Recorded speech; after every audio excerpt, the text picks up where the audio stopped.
And you know how long ago that was. With my attic rafters tilting down upon me, streaks of street lamp shadowed above my head, a stifling note is caught among the cobwebs that weave themselves the night above my bed. Dust has often sifted in upon me from the tall black stacks that rise below. Its silky blackness settled on the surface, no longer polished to a glow. Lacy corners rounding every wall edge, gathering a silky film of silt, powdered dust a-sliding through my window, choking potted leaves so they do wilt. Can you see the tall black stacks in hiding, reaching up to breathe in misty air freshness? On a clean white cloud is riding, free to float and float most anywhere. Lacework like a thin crochet will quiver to the rush of smoke breathed through the sill. Crackled panes subside within their framework, to rest again, but not to rise at will. I see a velvet blueness crawling toward me, a living thing I see escape the blast. It swings, suspended, playing like a pendulum. Shadows play a tick-tick-tock at last. I can lie no longer with this weaving. Soon the hangings almost reach my face. They are silver now where there is newness. Soon I will be caught in their embrace.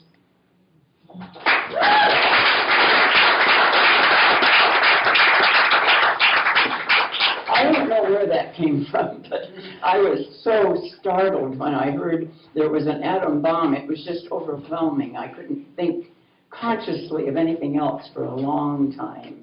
And I never will forget that moment. Now this is a little softer. It's called Roses.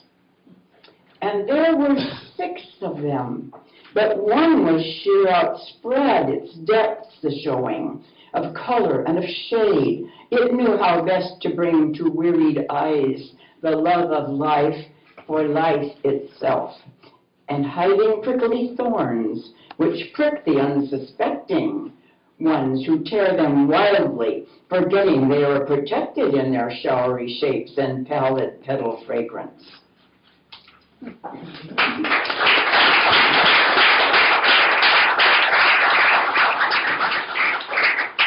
I don't have a title for this one. Some of these are just ones I've just scribbled and never did put into type. We look at modern stars like many once looked at deep horizons of steel blue with minds of wonder and respecting something, always something they had ground into their hairy bodies, thoughts so pregnant and so sure of what they must believe. They knew it, almost all, for just a thread was left, just this long thread of chance they must not take, or gods would strike them down.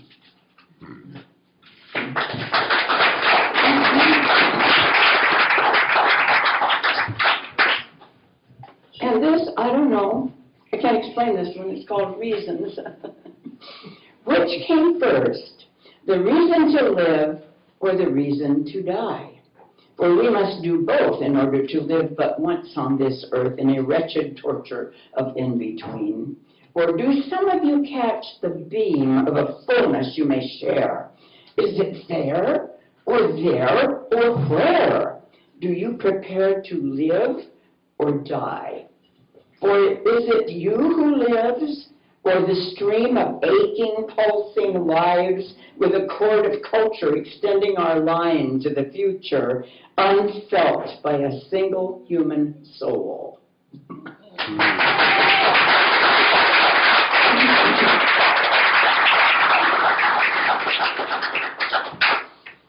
This is called Time and Space. Time and space to no one mind is given, to squander or to use it up or fly in it forever. A continuous mind of being must take these two and mold of them survival. And in eons of that dimension which is fleeting, who remembers all the dust that fell too early, or the sick souls never born? Come and go, ebb and flow. Who knows the rhythm of humanity in its passing in and out? Or is it time and space that pass us by? Two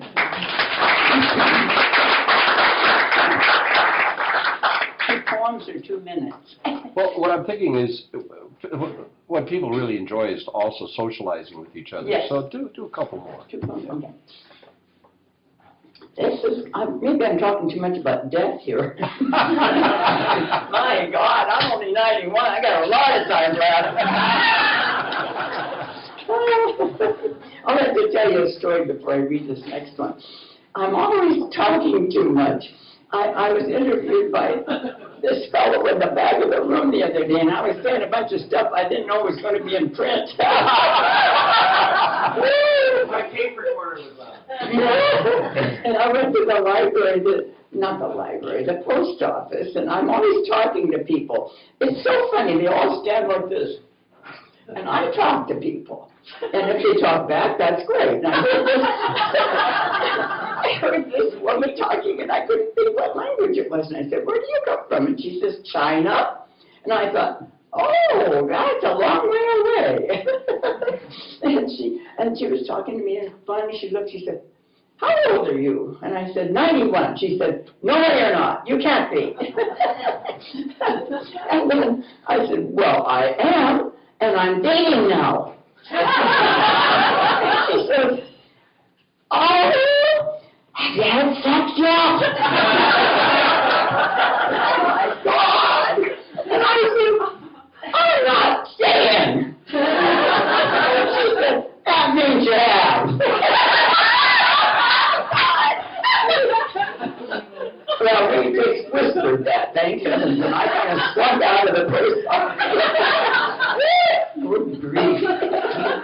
Well, anyway.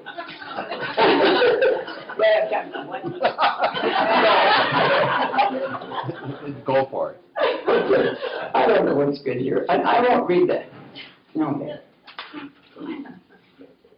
Come on, this is a lot of death stuff in here. I won't do that. Okay. I read that before. I remember that. Okay. I think this one, I guess. Empty hands. You have left no work for me to do, my love. What can fingers do when eyes are dimmed? Weeping in your absence is like wailing for the dead. Do not follow me, you said. So these hands that know not what to do, twist the carven jade upon its clasp. Pluck at stars that flicker like the wind or candle flame, waiting here to rise and call your name.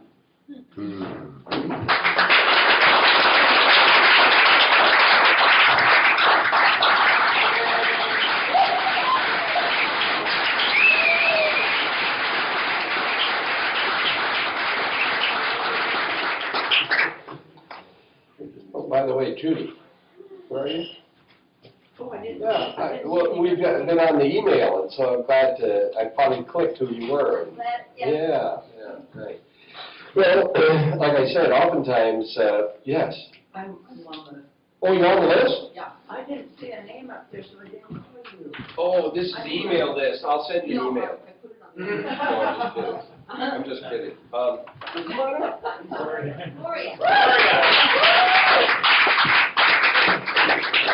Oh, I see. Yeah, they just kind of skipped over you. Go for it.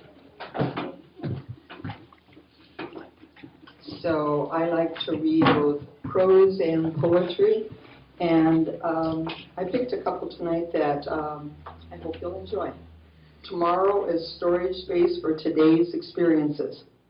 I'm often curious how we decide what to do today, what to put off for tomorrow.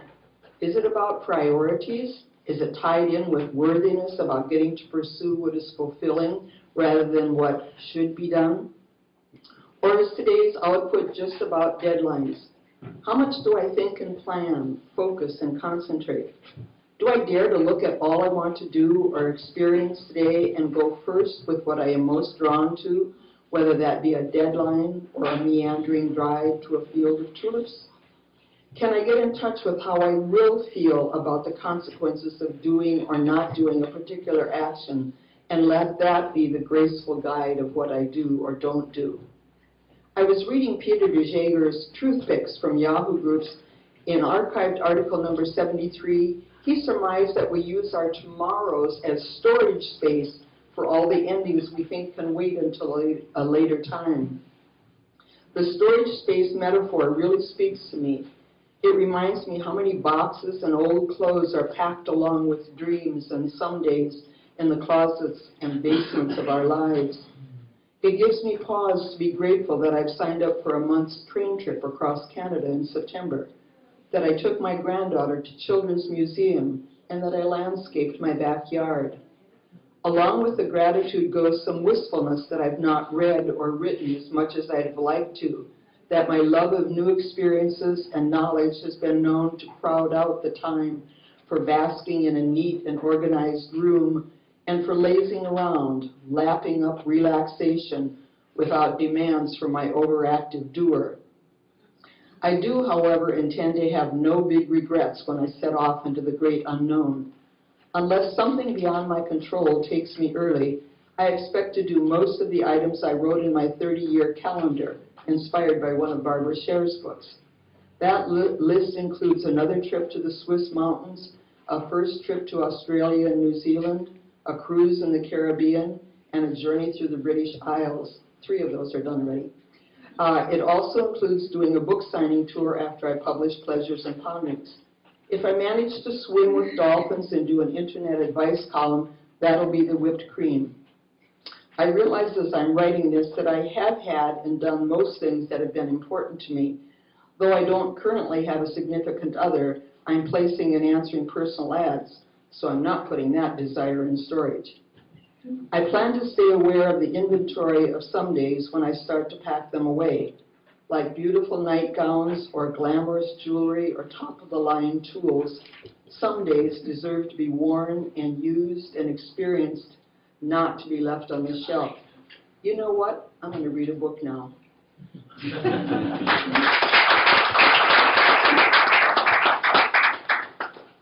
This was also written several years ago, my own bedroom after 15 years.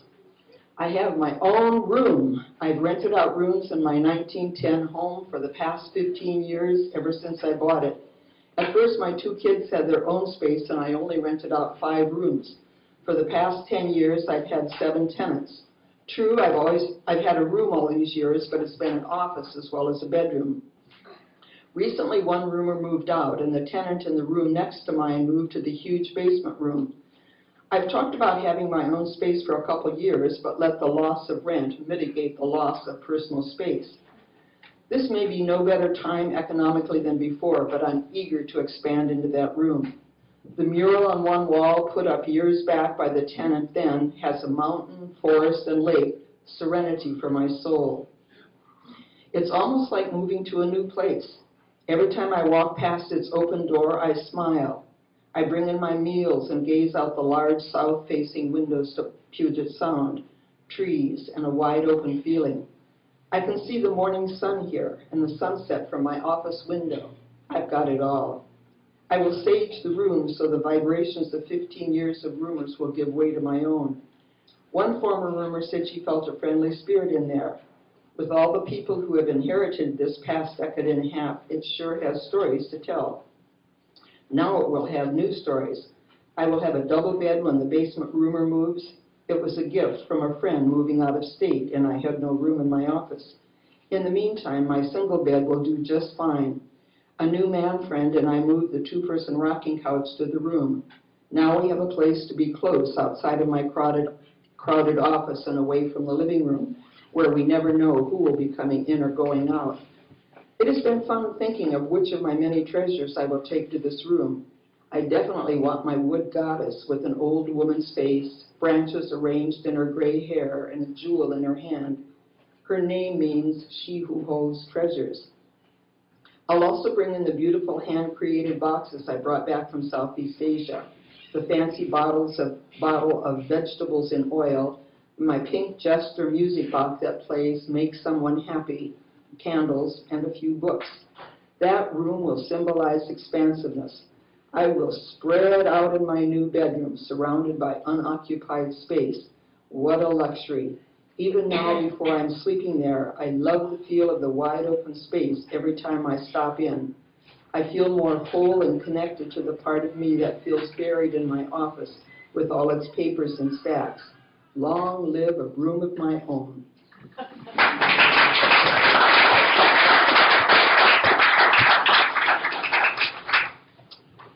This is a poem. That's not the one I wanted. Hope in a puddle. You and I made plans to meet tonight, that's all. But hope unfurled its rainbow and streetlights chorused, maybe this time, the refrain of men and women who've dated a lot, who are happy in their freedom, yet breathe as in a hushed cathedral when bonding sends its invitation. I smile indulgently at myself, so like a child, unable to resist stepping in a wet water puddle. Though I have no wish to get wet, there seems to be an instinctual pull to step into the pool and feel the small child satisfaction of splashing. And part of that step's anticipated pleasure comes from not knowing if this or the next splash will result in a sharp intake of breath from the contact of cold water with skin. And so, independent, self-reliant woman that I am, I go into the wet street again with bare feet. Will your feet splash with mine?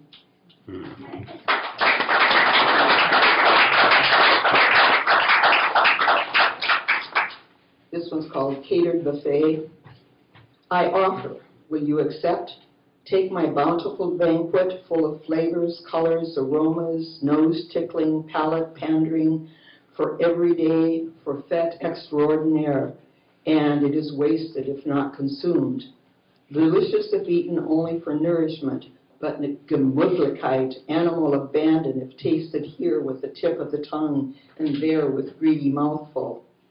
Nothing is diminished in the buffet if you save your appetite for later, or if you enjoy hors d'oeuvres chosen often from the tray. Preparing the bounty, I experiment with spices to tantalize your taste when I receive your hungry call. I hear your budget for full meals. I see you count in your long-term wallet. All the while, the entrees are cooling, the salads shedding their crispness. Dice and simmer, stir, fry, and bake. It's part of me. Now flambe, fricassee, to sample, to feast on. May this bounty be sipped and chewed by an epicure whose palate has been tested, who takes spare ribs in his hands, who sips liqueurs with his dreamful mind. I shall cater for only one. Are you the man?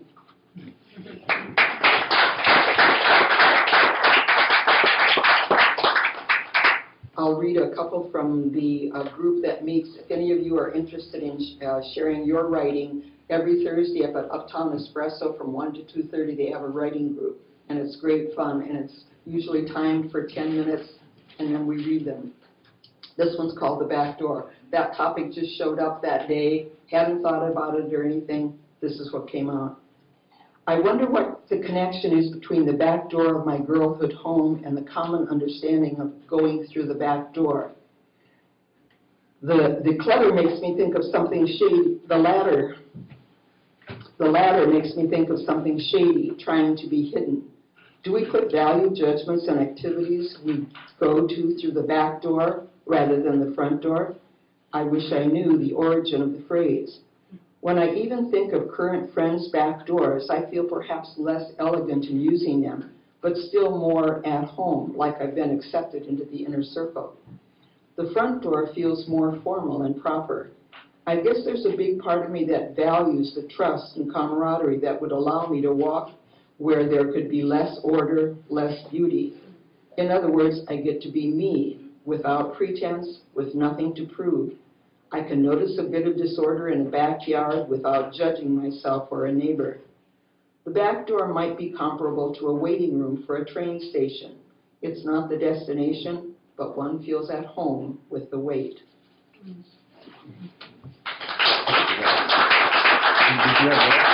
but if I want to save some time so we can get out of here and get Pete home, so Great. if you want to end with that. Thanks.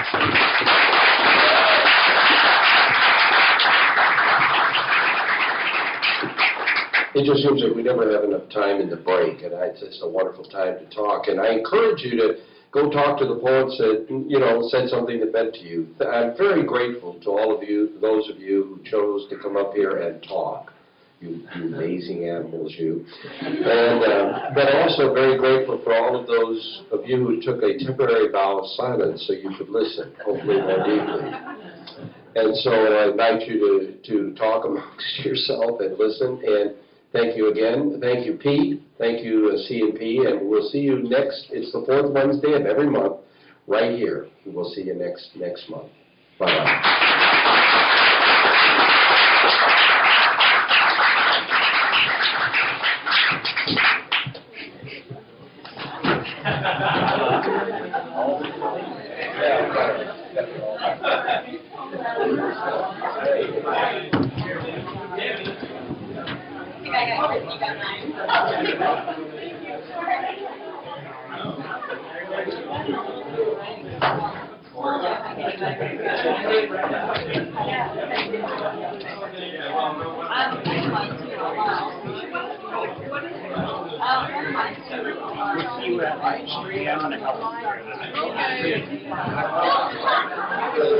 I was checking on Occupy Seattle and other Facebook pages. They said, if you want to see anything that's right in you can go to livestream.com. So I checked it out. They just actually had a lot of students at the time. So then I tried to check it out. It's like having your own and you can pay for premium services, but it's free. Now, whoever listens, I don't think people were going, wow, that was really great, and I was having fun, I read a few of them, great stuff. But, you could search for poetry, Brett. I can find it. But, I've been sitting out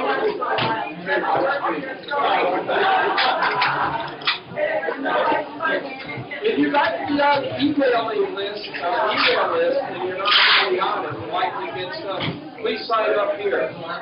Yeah, and I'll be sending out.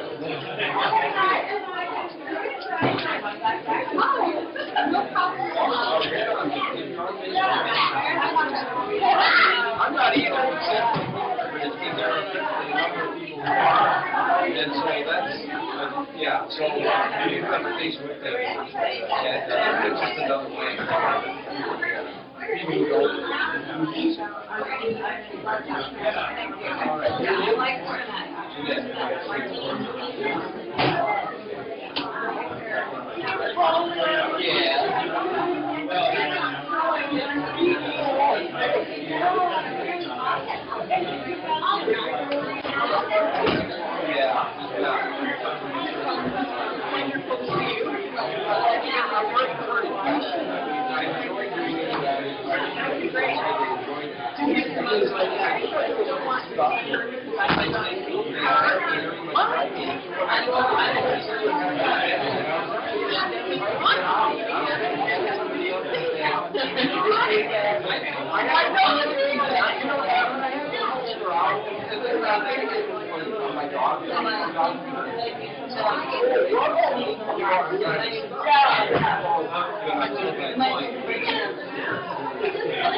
Did you forget again?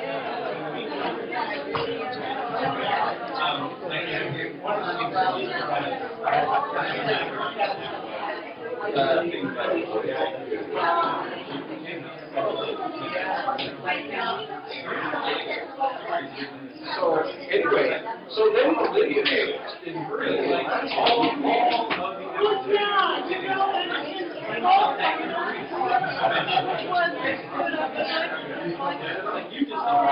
yeah, I know it's sometimes I want to write about it. that was kind of challenging, and then it was like, I just made like, I'm only going to write what I can write in this month, from between the last meeting and this meeting. It was just like, oh my God, I was more terrified every day. I said, what? And when I started to chip away, I would actually tell these stories to other people. It's like some words I said, it's not that. And I really started to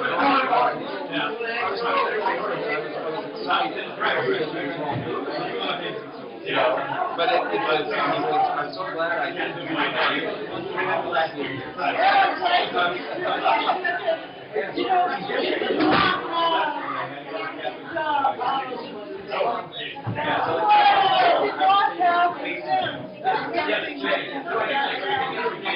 Okay, well, I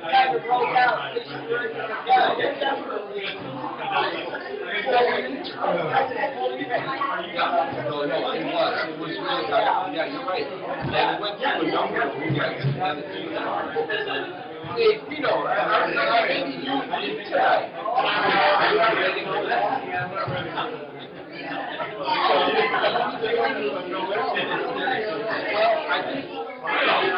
I think we all confer and we all going to do it. But I don't think I have the material that I need. I think I have data, but I see. Okay, but he has theatrical.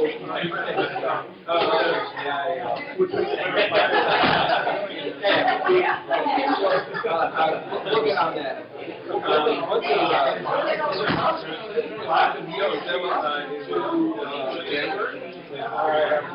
Anyway, I need to try that. I'm going to sit on my notes. And I might my next somebody maybe switch places.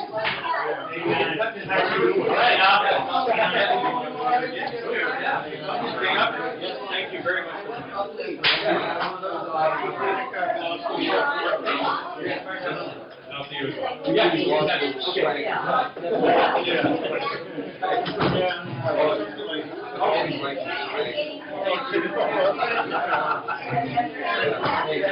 That was your daughter I was sitting next to? Yeah. She's got kids? She's got my grandson. Well, yeah. Yeah. Well, yeah. No, I like the swagger, and I hope to get back. Hey, Steve, I got to give you some acknowledgement here. Particularly on that last dog story, I was sort of inspired. I was thinking of you, your ability sometimes in your stories to pull facts and to kind of work with them. So that I actually did research and kind of pulled in some stuff and worked it in, But I was just thinking of you when I was writing it. And Thaddeus has really influenced me. And you too, in the way you tell stories. You told stories of growing up at the Snake River, the first time you read. And I've just been playing with it. I made prose and poetry, in live action. Sometimes I read prose and it's poetic, And sometimes I hear a poem and it sounds like prose. And it happened tonight,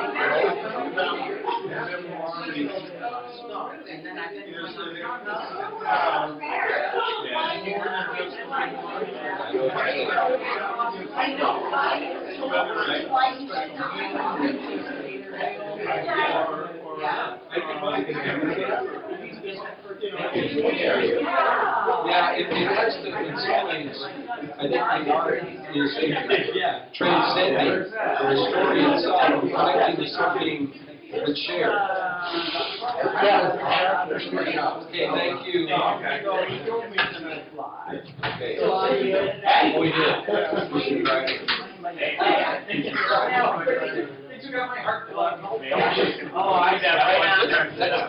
Let's see if we can take that off, because I want to finish it. So, take care. Send me a poster when you get the we'll get it all figured out.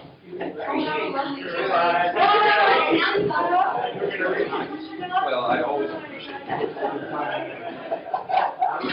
I really liked that you really brought your comedian tonight too. That was a great story. Like I was saying, I really have a thing for stand-up comedians, and so when you did, we've got storytellers, stand-up comedians, we've got, people who in a sense share their philosophies and so on.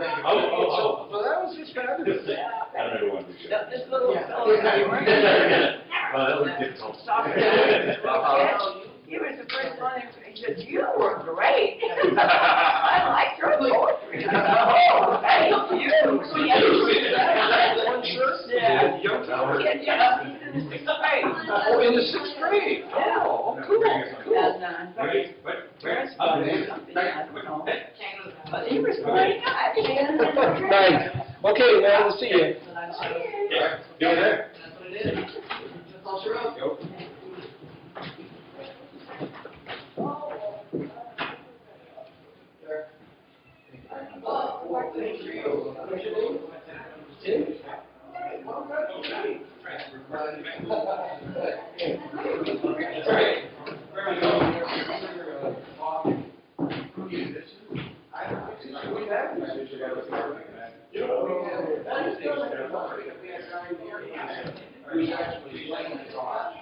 And did some stuff, and then there's another guy who took his saw, and he tried to sort of work at it.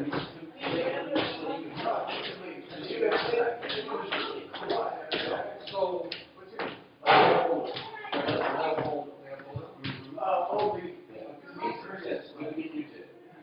and then you go, I'll see you on, when's the next one? Every fourth Wednesday, so I think it's January 26th. All right, good.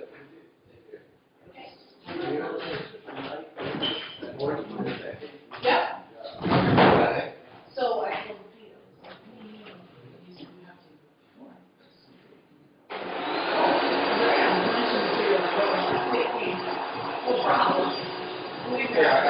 Can't find it.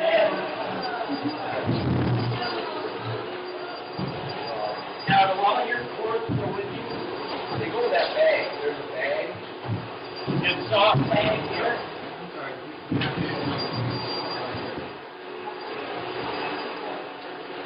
Is your bag? Yeah, that bag.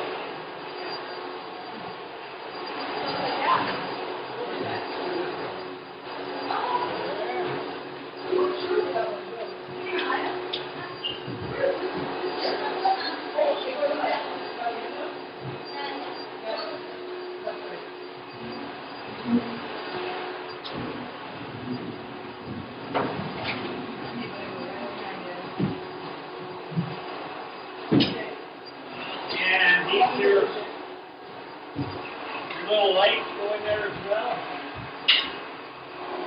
What's that? Lights, you go in there as well. Yeah, everything that's little goes to the bag. And the tripod is what's our main room. This goes in the back room. This one? Yeah, all that stuff goes in the back room. Yeah, it goes in that corner. All right.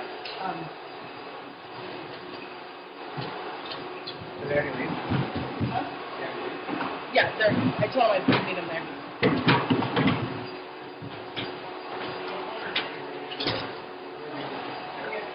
See you.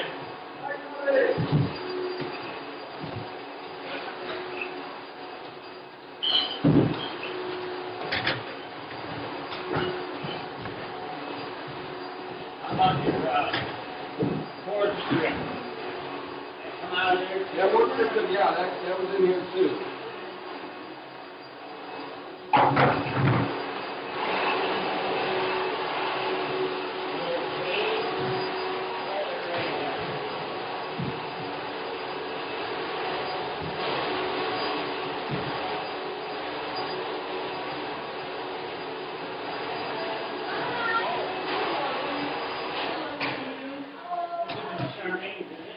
What's that? Sharon had a vest.